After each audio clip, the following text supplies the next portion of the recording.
誠嘅環節啦。今集我嚟到 Central World 喎，Central World 我諗唔使我多介紹噶啦，咁呢個朋友咧都知一定係泰國最中心、最大嘅商場之一噶啦。咁但係你話買咩咧？都係買啲名牌子啊，或者好多年貨咧。其實咧，如果泰國就好行啲嘅。不過既然佢係最大嘅泰國商場咧，大家睇下，咦？人都話 KK 元老人泰國有冇人行咧？咁其實我喺呢個雖然係行嘅啦，呢個 Central World 真係好似泰國咁多人。咁究竟係啲牌子太普通、太廉價唔吸引啦，定係真係少咗人去泰國咧？我就真係唔敢講。但係咧，你見到咧，其實真係咧都係嚟到都係揾食噶啦。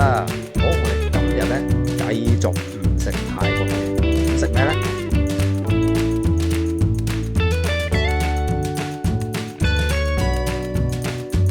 其實咧，我咧都好多餐廳話喺台灣嚟，但係我哋決定咧係繼續食新加坡嘢，重發肉骨茶。係啊，冇錯啊，又食新加坡嘢，繼呢個食呢個雲東地之後，因為英國真係冇嘛。哇！你睇下個粥秘製粥咧都好得人，肉骨茶哇！英國真係食，有嘅都係我諗好正宗。咁就秉承翻新加坡嘅傳統啦，可以不斷添飲嘅。咁咧我飲咗好多碗啦，其實不過就好大問題喎。之後要不斷去廁所，好彩 Central World 多廁所。咁繼續行街啦，咁日食最點咧就係老媽子飯啦。咁咧其實價錢唔平，喺泰國買日本嘢，我覺得真係幾貴。咁但係睇咗當買咗啦，亦都因為英國冇睇下都開心啦。留翻個包遲啲去香港、泰國睇翻日本買啦。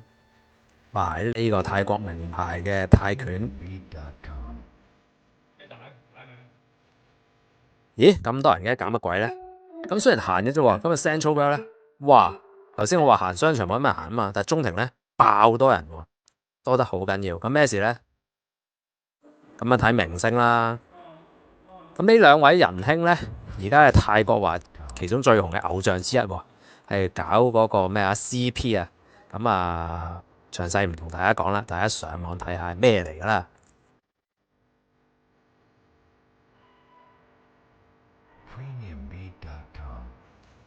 咁今集就講住咁多先啦，下一集再行曼谷俾大家睇，記得 subscribe、like 同 share 啊，塔官 club。Premium beat.